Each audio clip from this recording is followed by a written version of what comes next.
إحياء للذكرى 15 لوفاة الزعيم لحبيب بورقيبة، تنفرد القناة الوطنية الأولى ببث شريط وثائقي نادر باللغة الفرنسية أنجزته القناة الفرنسية الثالثة مع الزعيم الراحل في 3 شهر أوت من عام 73 و900 وألف بالقصر الرئاسي بإسقانس بمدينة المنستير، حيث كان لحبيب بورقيبة يحتفل بعيد ميلاده 70.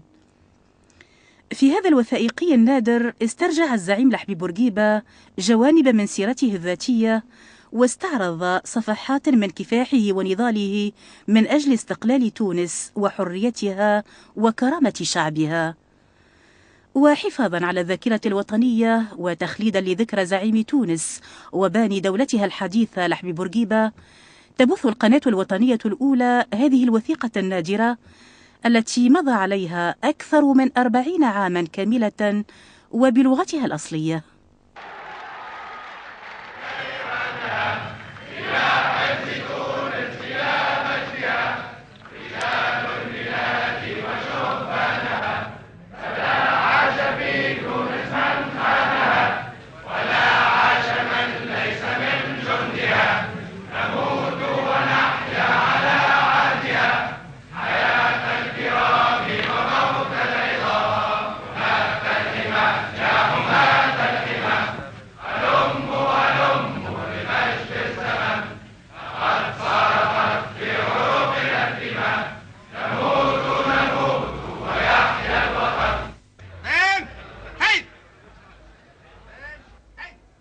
Vendredi 3 août 1973, palais de Scanès à Monastir, 9 h du matin.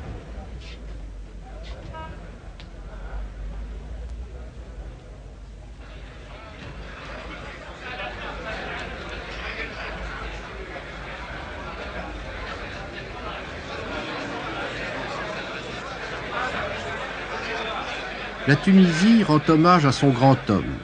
Habib Bourguiba fête son 70e anniversaire.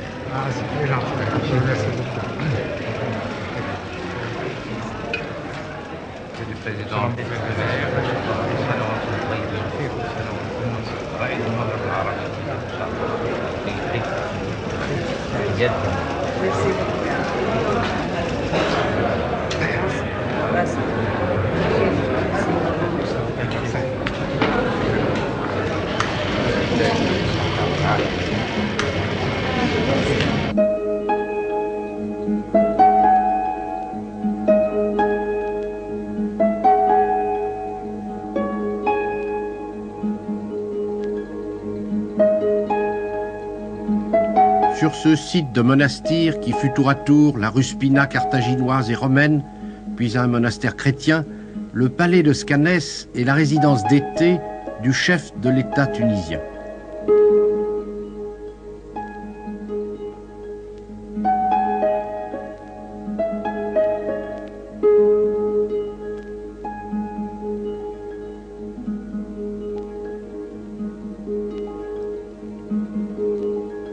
Là, dans ces jardins calmes, baignés par la Méditerranée, et où flotte le symbole d'une nation qu'il a plus que quiconque contribué à créer, Habib Bourguiba se souvient.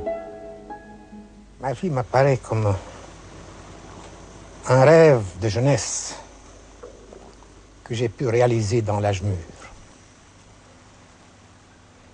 C'est un mot qu'un écrivain français, une grande vie, c'est un rêve de jeunesse réalisé dans l'âge mûr. Oui, j'ai eu la chance de survivre à toutes les vicissitudes incroyables. Le plus grand miracle de ce demi-siècle de lutte, ce n'est pas tant l'indépendance de la Tunisie que le fait que je suis encore là, je suis encore vivant, que j'ai pu survivre non seulement aux prisons, aux camps de concentration, tentatives d'assassinat. Je suis né ici, dans cette ville de Monastir. C'était un petit village, dans une petite maison, pas. Et je suis né dans le quartier des Tripolitains. Je suis d'origine tripolitaine. J'étais le 7e. Mon père était âgé. Tout le monde pensait que c'était fini. Avec 6 enfants, 4 garçons et 2 filles, c'était suffisant. Puis 7 ans après, ma mère est enceinte. Elle avait honte. Le soir de ma naissance, elle n'osait même pas crier, n'est-ce pas? Quand je suis né, mon frère aîné, Mohamed, a eu ce mot qui signifie beaucoup de choses. Heureusement que c'est un garçon.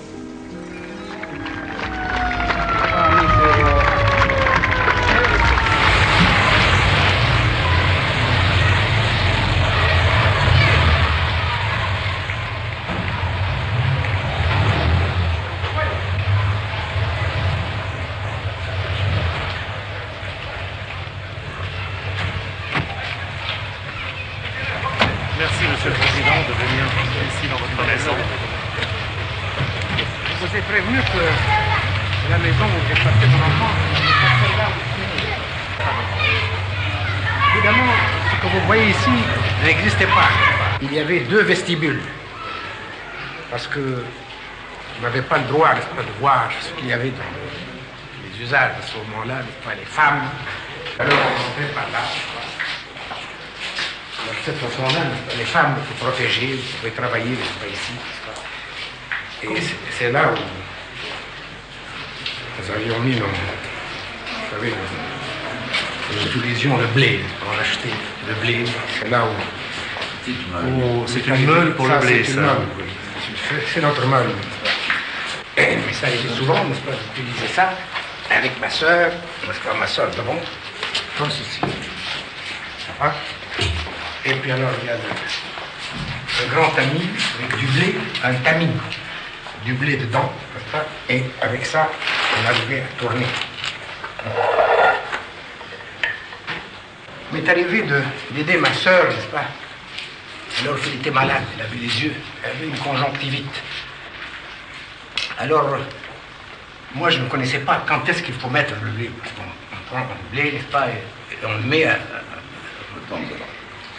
elle, qui est habituée, elle entendait le son du moulin, n'est-ce pas, change quand il y a du blé dedans ou quand le blé est fini. Alors immédiatement, elle me fait signe, alors j'ajoute, je mets un peu de blé, n'est-ce pas, et nous continuons. Dès mon jeune âge, je sentais que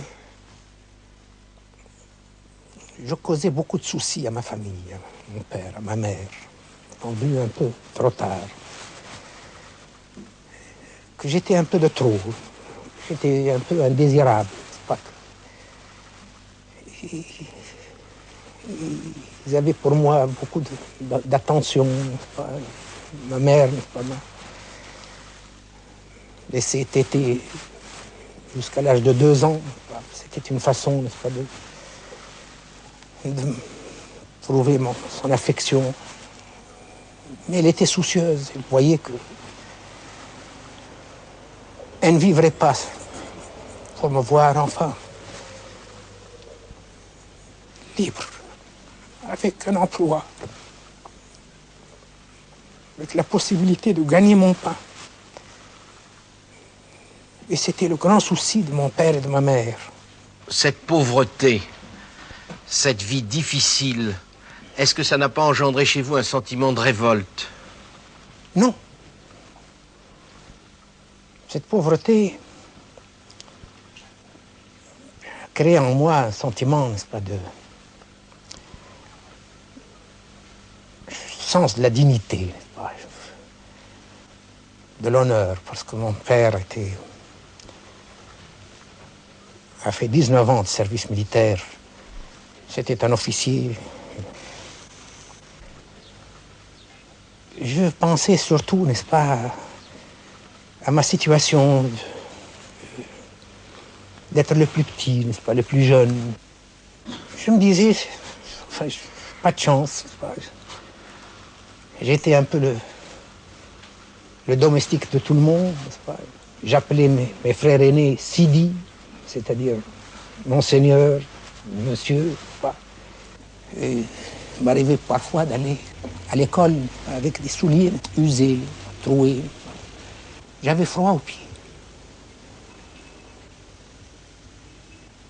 Je ne sentais la chaleur dans les pieds parce que je m'endormais avec les pieds froids, mouillés, nuit, en hiver, que le matin quand je me réveille. Le matin quand je me réveille, je sens mes pieds, n'est-ce pas, chauds. Vous savez, on ne mangeait pas à notre faim à cette époque, pendant la guerre. Et le directeur, M. Bollon, faisait des économies sur notre nourriture. On mangeait, on prenait, n'est-ce pas, un bout de viande, un peu de courge, de l'eau. De sorte qu'à cet âge où le garçon a besoin, n'est-ce pas, de vitamines, n'est-ce pas, de force, pour se développer, nous étions privés. C'est pour cela que je n'ai pas pu atteindre plus que 1,65 m. Je suis entré au mois d'octobre comme interne au collège Sadiki. Un mois et une semaine après, début de novembre, le surveillant général, M. Sourdon, est venu m'appeler pour me dire que ma mère est morte. Je suis rentré à Mastir. Je l'ai vu. Mon père était là. Il m'a dit, va embrasser ta mère. Je l'ai embrassé sur le front. Je me rappelle encore cette sensation de froid. J'ai embrassé la tête d'une morte. Il m'a semblé qu'elle était très froide, glacée.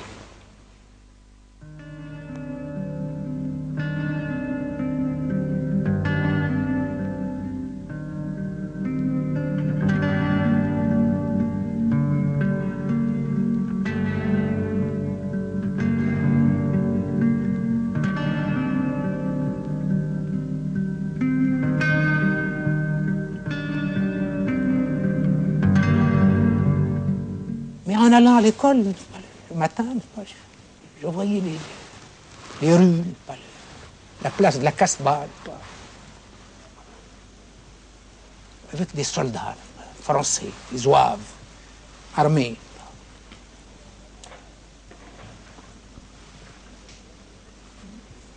Je n'avais pas compris. Qu'est-ce que c'est? Gelez, Hawat Gelez, il était mort. Français. C'était la France. C'est à ce moment-là que j'ai senti que mon pays vivait une vie pas normale, n'est-ce pas? Il y avait des forces étrangères, n'est-ce pas, qui dominaient ce pays. La France. Bon, c'est autre chose. C'est autre chose que les baies. C'est la domination de puissance étrangère.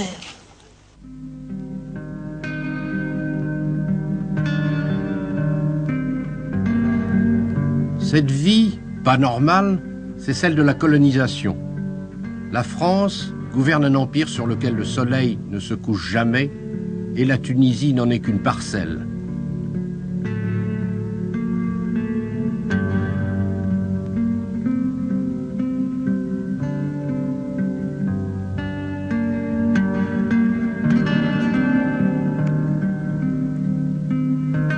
En 1921, le jeune Bourguiba prépare son baccalauréat. C'est son frère Mahmoud qui paye ses études au lycée Carnot. Habib ne l'oubliera jamais. Et pour commencer, il est le meilleur en français. J'étais premier parce que les professeurs étaient justes, mais quand je sortais dans la rue, j'étais un bico. Je ne pouvais même pas entrer dans un café réservé aux Français. Cette situation, n'est-ce pas, m'a fait prendre conscience que je suis en mesure de battre les Français, même dans la langue française. Et que c'est l'injustice, c'est le protectorat, c'est le colonialisme. qui faisait des Tunisiens des êtres diminués. Pour ne plus être diminué, il faut réussir. Pour la première fois, un journal tunisien parle de Bourguiba. Premier, avec mention bien, Habib Bourguiba. J'ai dit à mon frère, voilà, c'est fini.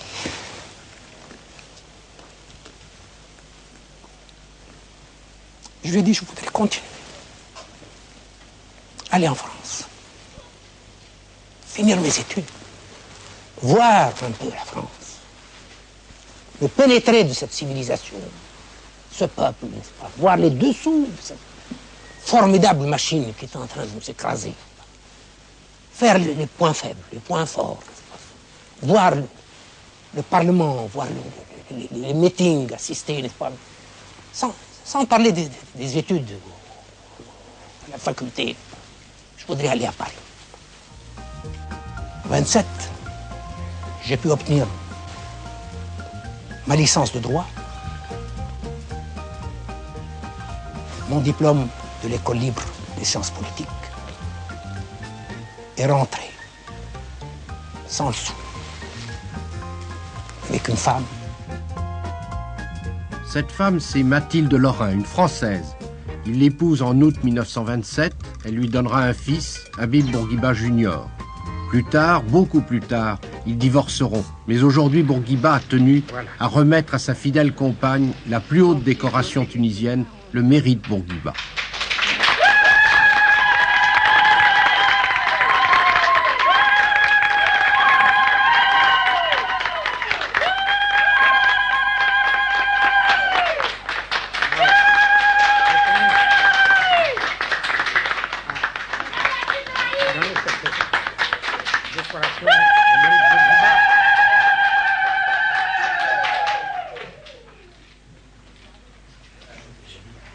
Pour tout ce que tu as souffert avec moi pendant Mais j'ai fait 30 mon ans. devoir. Oui, oui, tu l'as fait et je te dois ça. Merci. Et même beaucoup, beaucoup Je plus. crois que je l'ai mérité, ainsi Oui, oui. que tous les anciens qui sont là. Oui, oui. Et c'est pour Plus cela tard, pour eux. que j'ai tenu à faire cela, n'est-ce pas, publiquement, en présence de tous les vieux militants que tu as connus. Oui. Que je revois. Je te revois. Et je qui leur sont souhaite de très vivre contents. longtemps avec toi. Et moi aussi, j'espère pouvoir vivre un peu plus longtemps. Mais enfin, je suis content que j'ai vécu jusqu'à ce que ce jour où j'ai pu consacrer et récompenser tout ce que tu as fait pour moi, pour mon pays, pour ma patrie, tout ce que tu as souffert pendant les périodes de lutte, tout ce que tu as fait pour faire de mon fils un Tunisien et un musulman. C'est cela. De même que si je l'ai fait, c'est pour être comme lui et comme toi, Oui. musulmane. Oui. Et je l'ai fait de grand cœur. Oui, oui. Et je continuerai jusqu'à la fin de mon heure.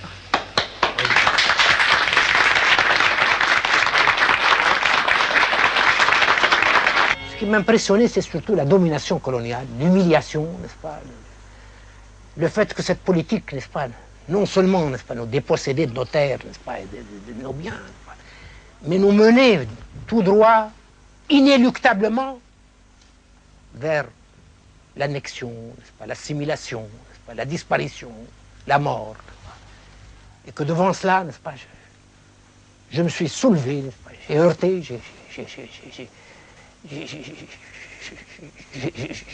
j'ai décidé de sacrifier ma vie, ma jeunesse, tout, pour essayer de délivrer, n'est-ce pas, ce pays, n'est-ce pas, d'en finir avec ce régime.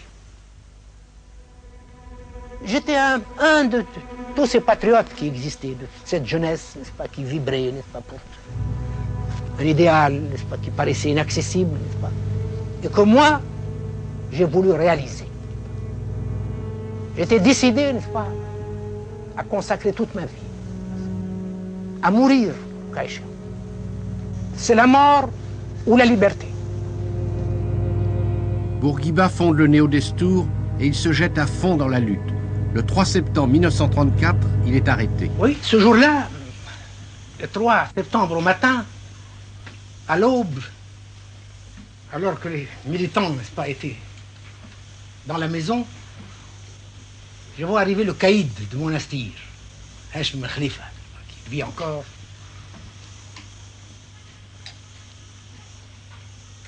Qui m'intime l'ordre, n'est-ce pas, de m'habiller, n'est-ce pas, être déporté.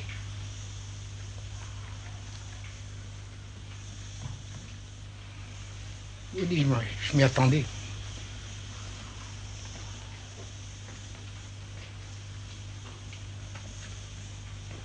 J'ai fait ma toilette, j'étais habillé en arabe, avec la djebba, c'était en été, il faisait chaud.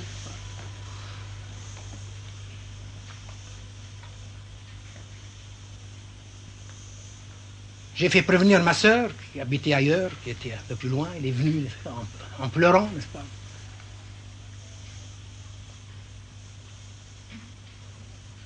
Les militants ne voulaient pas en démordre, surtout le président.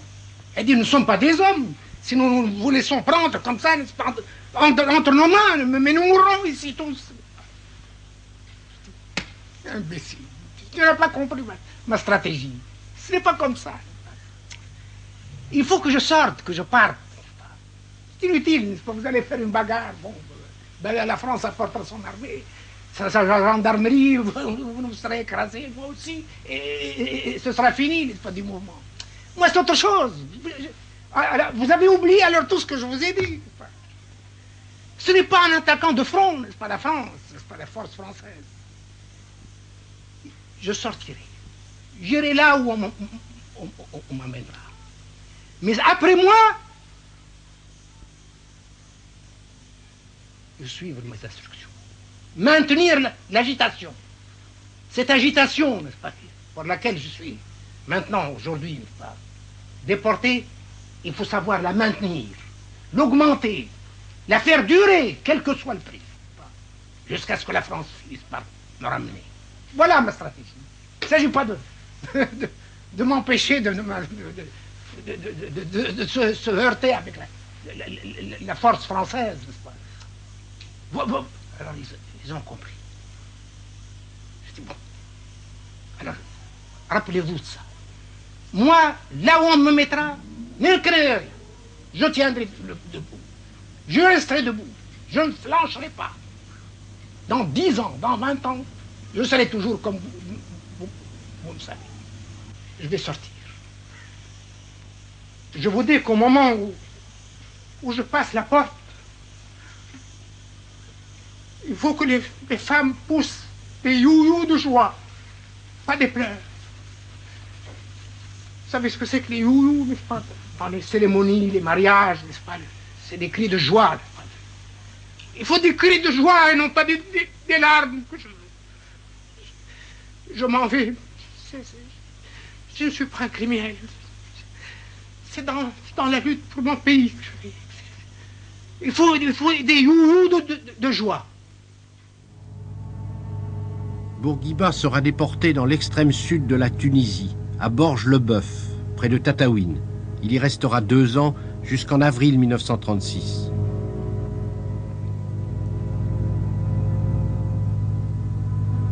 Cette captivité dans le désert, c'est d'abord pour lui ces vers de Victor Hugo. J'accepte l'âpre exil, n'utile ni fin ni terme, sans chercher à savoir et sans considérer si quelqu'un a plié qu'on aurait cru plus ferme, ou si plusieurs s'en vont qui devraient demeurer. S'ils sont 1000, eh bien j'en suis. S'ils ne sont plus que 100, je brave encore Scylla. S'il en demeure 10, je serai le 10e. Et s'il n'en reste qu'un, je serai celui-là. Bourguiba est de nouveau arrêté le 9 avril 1938. Il est amené ici, dans la cellule numéro 17, à la prison de Tunis. Aujourd'hui, il est revenu.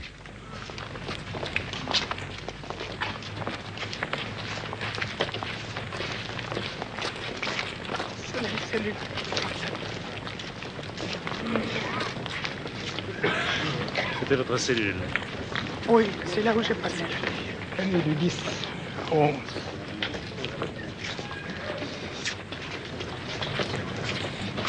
اخوان ادوهم شربت شاي.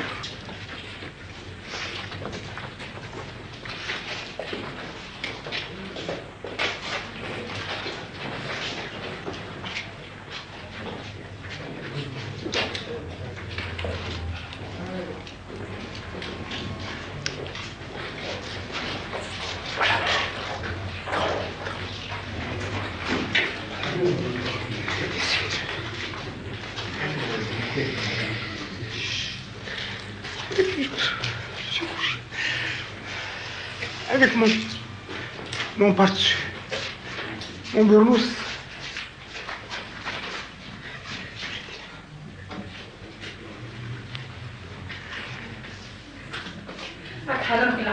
Il n'y avait pas de lumière.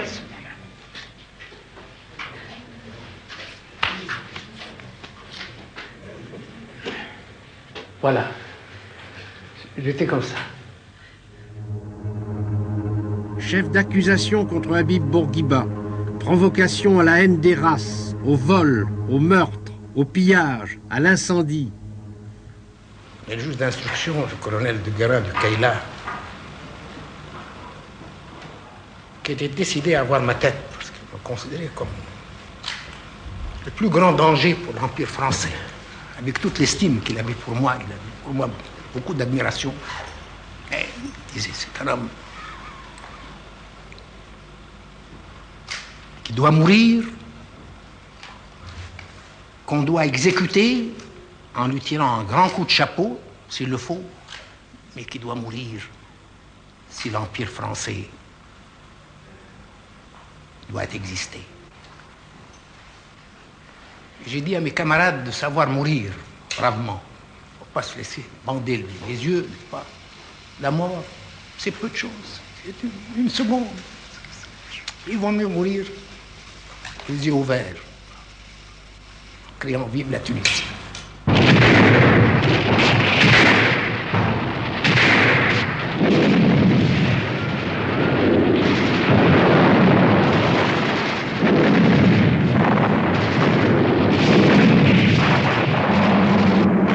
1942, c'est la guerre du désert. Partie d'Égypte, les armées anglaises, les forces françaises libres, puis bientôt les troupes américaines pourchassent Rommel jusqu'en Tunisie.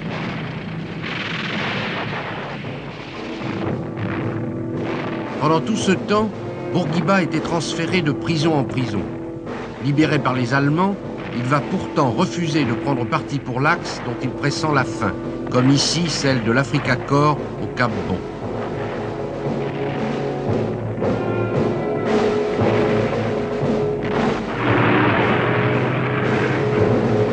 1943, les Alliés entrent à Tunis.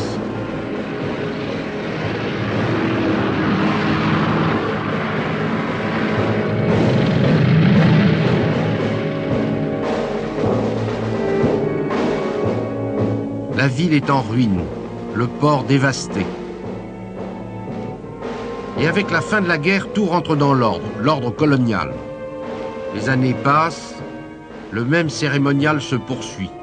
Les résidents, les bey, rien n'a vraiment changé. Et pourtant, le monde a changé. Partout, les peuples colonisés se soulèvent. Bourguiba a repris le combat. Au Caire, il cherchera vainement l'appui de la Ligue arabe. Mais en Tunisie, les sabotages commencent, les routes sont coupées, les trains sautent. Pour protéger les récoltes, on fait appel à la troupe. Les pacifiques tunisiens sont passés à l'action directe. C'est l'engrenage. La France envoie des renforts.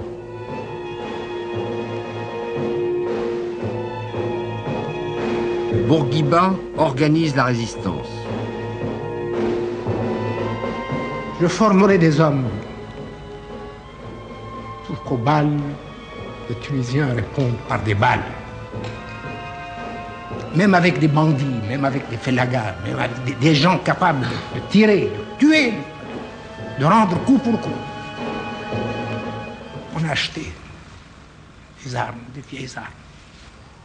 On a volé, n'est-ce pas, des armes chez les Français, des sergents, des intendances, n'est-ce pas, tunisiens. Et on a formé cette petite armée de guerrieros clandestines qui devait répondre du tac au tac, n'est-ce pas, aux associations, l'association de la Main Rouge, qui tuait, avec la complicité de la police, les hommes en plein jour, sans jugement.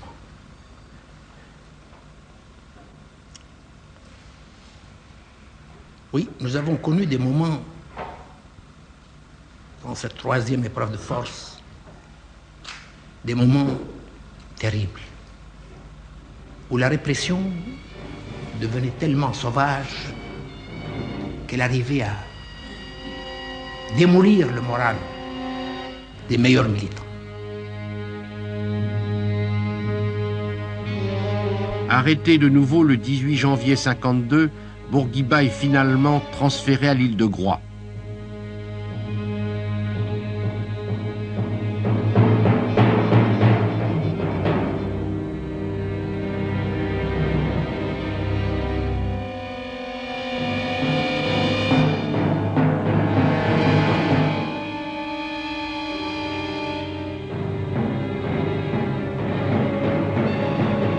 Dans ce dernier exil, il continue à animer la résistance tunisienne jusqu'à la conquête de l'indépendance.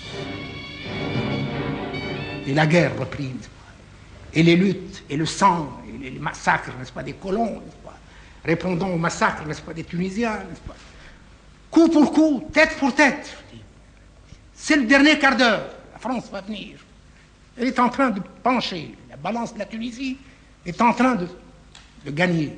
Tenez bon! Ce sont les dernières minutes du dernier quart d'heure. C'était fermé. Le mois de juin, le 31 juillet, 2 mois, M. Mendes France était là pour renverser toute la politique française, accorder l'autonomie interne aux Tunisiens, c'est-à-dire l'État devenant tunisien avec toutes les prérogatives d'un État souverain, les prérogatives sur le plan intérieur. Le 1er juin 1955, c'est enfin le retour. Une foule immense l'attend. Elle attend l'homme qui, depuis 25 ans, incarne la lutte pour l'indépendance. Pour Bourguiba, le combat n'est pas fini. Il lui faut encore déjouer les intrigues de ceux qui, les épreuves terminées, voudraient tirer à eux les fruits de la victoire.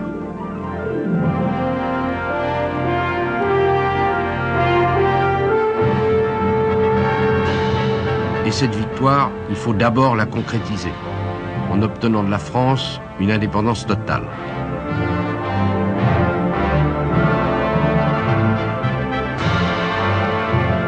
Ensuite, la voie est toute tracée. Président de la Constituante, chef du premier gouvernement de l'indépendance et enfin, premier président de la République tunisienne.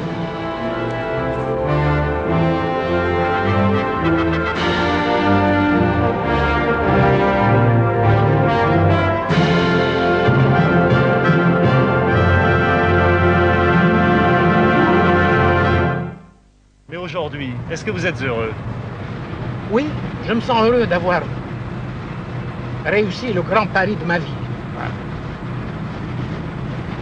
De Gaulle a dit, j'ai ceci de commun avec M. Bourguiba, qu'il sait prendre des rendez-vous avec l'histoire. Et à 30 ans, j'ai pris un rendez-vous avec l'histoire. Faire de mon pays un pays indépendant. Ce rendez-vous, j'y étais. Un rendez-vous chargé.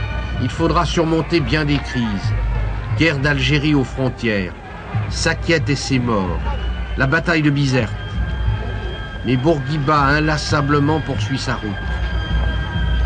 Dans le tiers-monde, dans le conflit palestinien, sa voix sera toujours celle de la sagesse.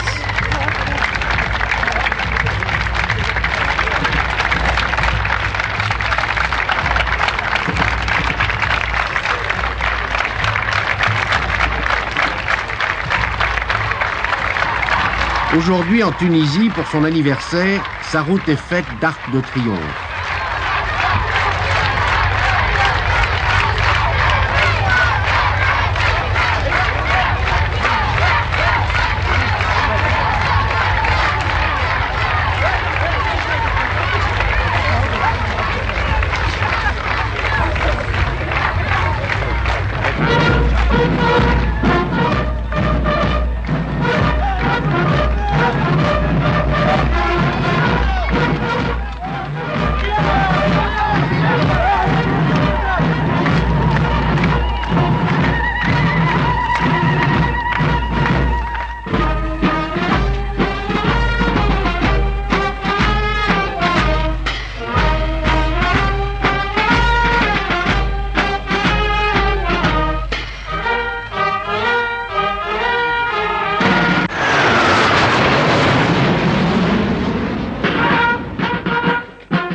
Et l'armée tunisienne rend les honneurs à un pouvoir qui a su rester civil, ce qui n'est pas si fréquent dans le monde arabe.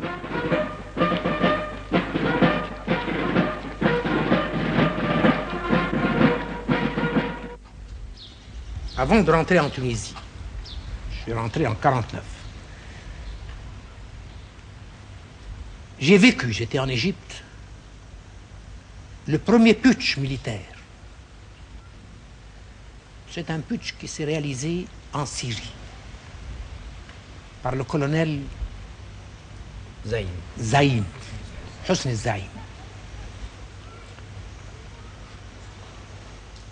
Il a débarqué en un tour de main, en une nuit, le président de la République, qui était un patriote, un vieux patriote, qui n'était pas un salopard, qui n'était pas un viveur, qui n'était pas... Kouatli, Choukri Kouatli. Et puis il s'est installé au pouvoir et il s'est donné le titre de maréchal, avec beaucoup de dorures, n'est-ce pas? Beaucoup de... beaucoup de décorations, n'est-ce pas? Et il se prétendait vouloir faire assainir la situation. Islah al-Fassad. C'est-à-dire mettre fin à la corruption, n'est-ce pas, au mal, n'est-ce pas, pour apporter le remède, n'est-ce pas, la propreté, etc. Je me suis dit en moi-même, et je l'ai toujours dit à mes camarades, cet homme-là, c'était une expression populaire tunisienne que je traduis textuellement, a ouvert une porte qu'il sera difficile de refermer. C'est très grave. Si un chef d'État, n'est-ce pas, est à la merci de son armée, n'est-ce pas, à la merci de l'armée qu'il a créée lui-même, n'est-ce pas, alors il n'y a plus d'État, il n'y a plus d'autorité, de prestige, n'est-ce pas.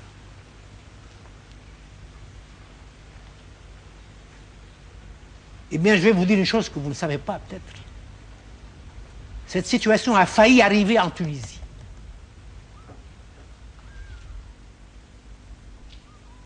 Au moment du complot, le fameux complot contre ma personne, en 1962. Un complot qui a réuni justement des félagas, c'est-à-dire ces pauvres diables, ces campagnards, n'est-ce pas, avec lesquels j'ai mené la dernière bataille, et des officiers de l'armée tunisienne. D'anciens de l'armée française, comme le colonel Ben Saïd, il était chef des blindés, qui ont dit ces exécutions. Depuis ce complot, c'est fini. C'est le calme, la sécurité, la joie de vivre, la foi dans le peuple, entourant, n'est-ce pas, cet État, son chef, de leur affection, de leur gratitude, et se lançant avec le même enthousiasme dans la lutte pour l'élévation du niveau de vie, pour la justice sociale, pour la prospérité et l'invulnérabilité de l'État tunisien.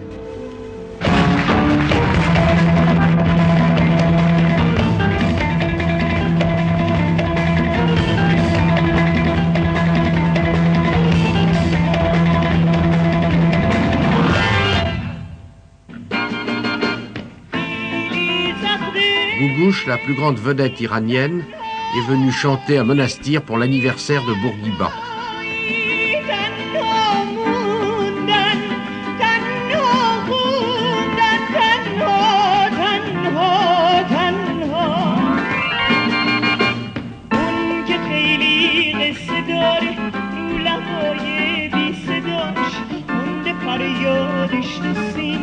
Les fêtes vont durer 15 jours. 15 jours heureux, mais aussi exténuants pour le président et pour la présidente, Madame Vassilia Bourguiba. Quelle impression est-ce que l'on ressent d'être la femme d'un homme qui est déjà dans l'histoire? D'abord, je voudrais que vous me dites Madame Bourguiba, pas Madame la Présidente, car je ne suis pas présidente. Eh bien, Madame Bourguiba, quel effet est-ce que cela fait d'être l'épouse d'un homme qui est déjà dans l'histoire?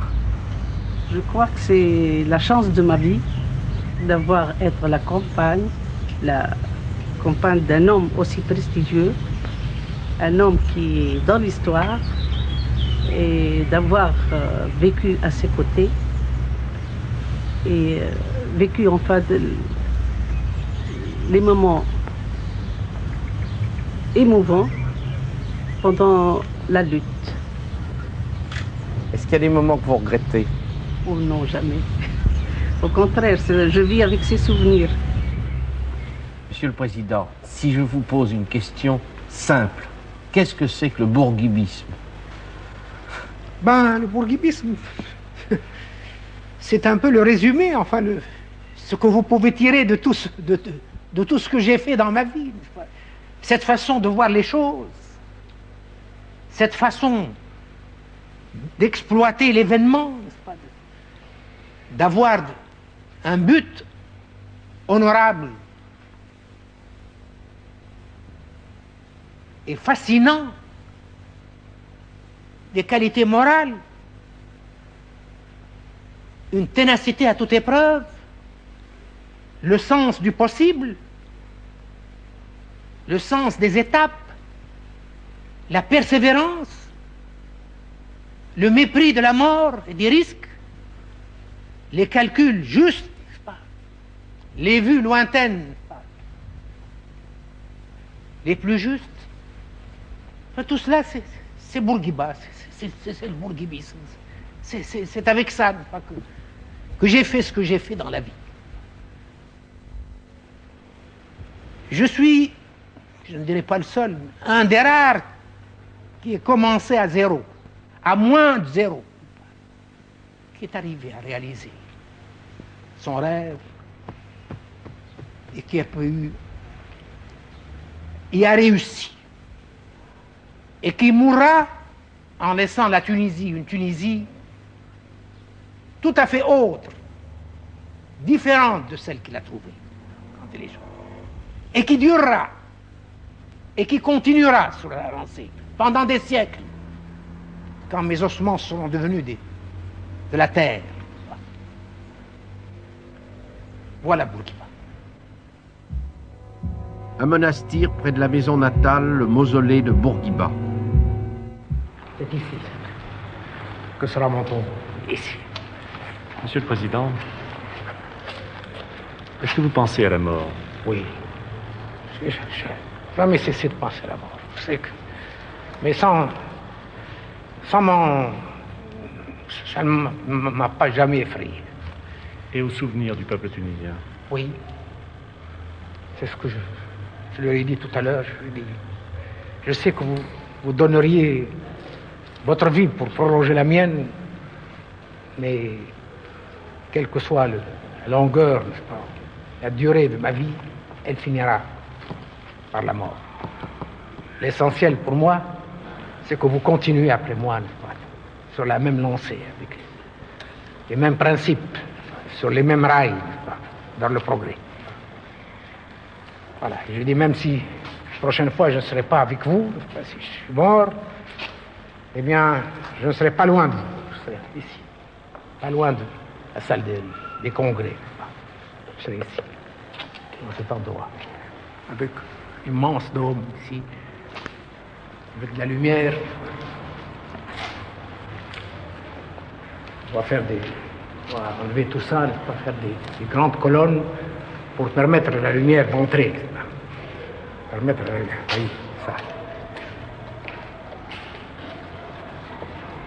Là, ça va être fait comme ça. Voilà.